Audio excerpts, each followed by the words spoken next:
Chapter 14, The Human Machine.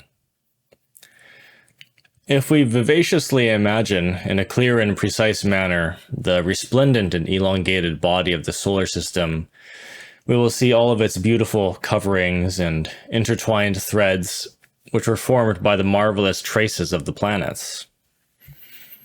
Then, from such a receptive state, the living image of the human organism, with its skeletal, lymphatic, arterial, nervous, and so on systems, will come into our minds. Without a doubt, the constitution of the human organism is also constituted and reunited with a similar manner. In space, when looking upon the solar system of Ors from afar, which is the solar system in which we live, move, and have our existence, it looks like a human being who walks throughout the inalterable infinite.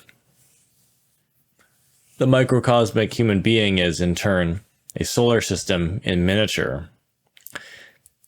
A marvelous machine with various distributed nets of energy, which are in distinct degrees of tension.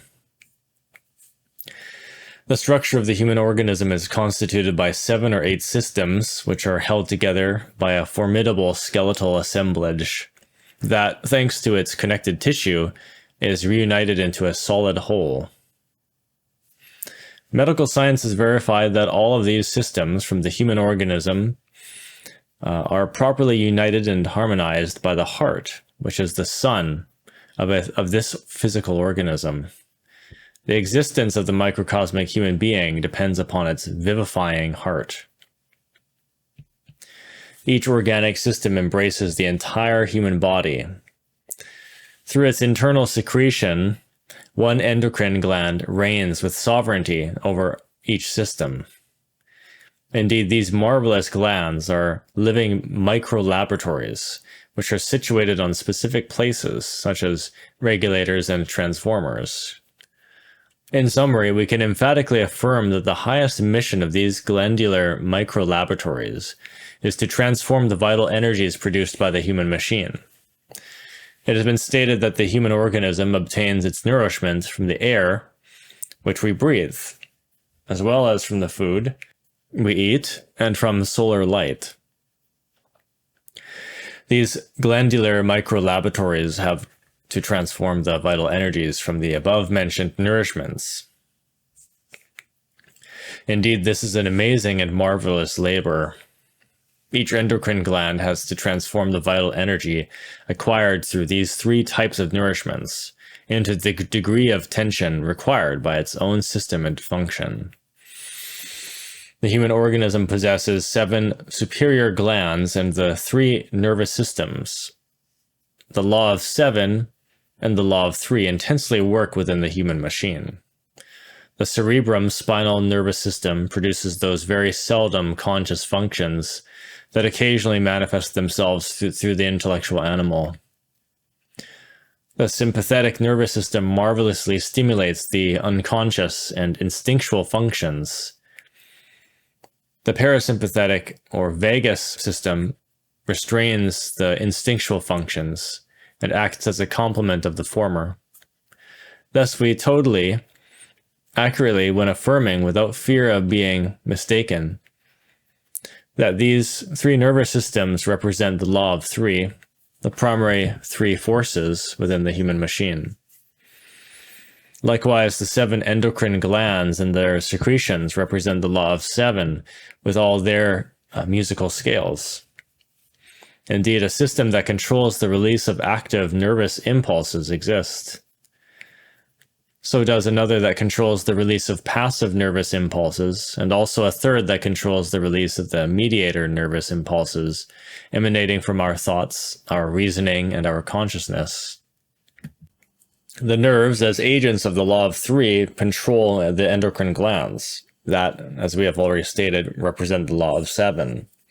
The glands are controlled by the nerves, but in turn, these are also controlled.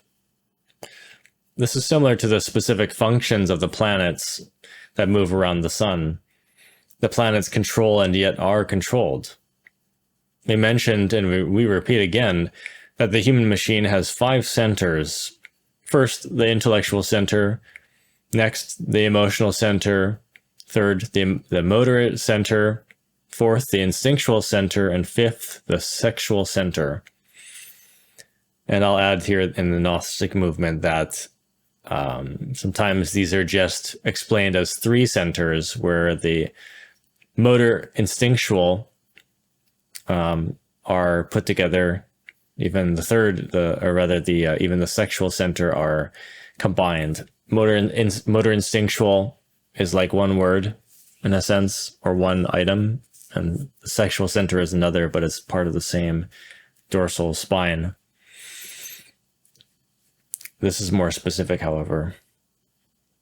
We have explained many times that the 5 cylinders of the human machine are unfortunately controlled by the pluralized I, by that legion of eyes which live within these psychological centers, these very numerous and contradictory, disparate eyes, defects.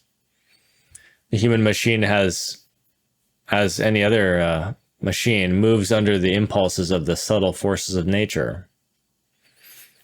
The secret agents that move the human machines are first the cosmic radiations, and second, the pluralized I. The cosmic radiation is formed by 2 great component groups that work within the great laboratory of nature, in the same way that they do within the human machine. The first group is formed by rays of great hardness and elevated penetration. These rays come from the sidereal space. They have energies which oscillate at about 5 billion electrovolts. When penetrating our planet, these collide with the particles of the high atmosphere, thus originating impacts that segregate into nourished beams of light and starry rays. The hardness of this cosmic radiation is formed by protons, neutrons, and mesons. The latter are already classified as positive, negative, and neutral according to the law of 3. The second group, or bland radiation, is formed by secondary rays, which are produced within the terrestrial atmosphere. According to investigations performed by scientists, these types of rays are impacts that are the outcome of the hard radiation that has collided against the atoms in the air, which also originate beams of light and starry rays. Some of these are formed by 500,000 particles, which within their development tend to extend through very broad areas. It is stated that the energy of the component corpuscles of bland radiation oscillate between 1 million and 100 million electrovolts. The influence of any given adverse planetary conjunction, any ominous quadrature of planets, or any given tension produced by the exaggerated approach of more than one planet, is enough to order for millions of human machines to toss themselves into war. Obviously, such a war would be justified by many reasons, mottos, flags that must be defended, motives for which it would be imperative to fight, and so on. Thus, the gravest foolishness of the intellectual animal is to believe that they are doing things when indeed they are not doing anything, and cannot do anything. They are simple human marionettes moved by unknown forces. Cosmic radiation originates infinite challenges within the subjective psyche of the intellectual animal, within his or her psychological idiosyncrasy. This is how certain I's or certain egos emerge and others are immersed. This is how some diabolical egos emerge to the surface while others get lost within the 49 regions of the subconsciousness. This is how bewilderment and surprise take place. The one who swore eternal love unexpectedly walks away. The one who swore infidelity to Gnosis soon breaks it. The one who never drank alcohol is now drinking it. The one who wanted to perform certain business suddenly loses all interest, and so on. The human machines have no sense of moral responsibility whatsoever. They are simple marionettes who think, feel, and act in accordance to the type of I, or ego, that controls the capital centers of the human machine in any given moment. In fact, if one type of ego is displaced, then the human marionette, modifies his or her mental and sentimental processes. Thus, the outcome is different and may even be in the form of a completely opposite action. Sometimes certain diabolic egos, which do not belong to a certain person, but which belong to other people's psyche, come in and accommodate themselves within any of the 5 cylinders of the human being. This is how the honest citizen becomes a thief, and the one who never dared to kill, not even a little bird, suddenly is converted into a cruel assassin, and so on. The ego, which all human beings carry within themselves, is a plurality, and its true name is Legion. The sequence of these diabolical egos, their continuance, and terrible struggle for supremacy depends upon many external and internal influences, and finally upon cosmic radiations. The heat of the sun and the good or bad weather immediately gives way to the emergence of certain eyes, which take over the human machine. Some of these egos can be stronger than others. Rains, contrarieties, vain, swift happiness originate new and annoying eyes. Nevertheless, the wretched human marionette does not have even the smallest notion of these changes. Because his consciousness is asleep, his sense of being is always within the last manifested eye. Among themselves, certain stronger eyes dominate other weak eyes. However, their strength comes from the energy of the cylinders of the human machine. All of the egos are the outcome of the external and internal influences. True individuality does not exist within the intellectual animal. Present humans are merely machines.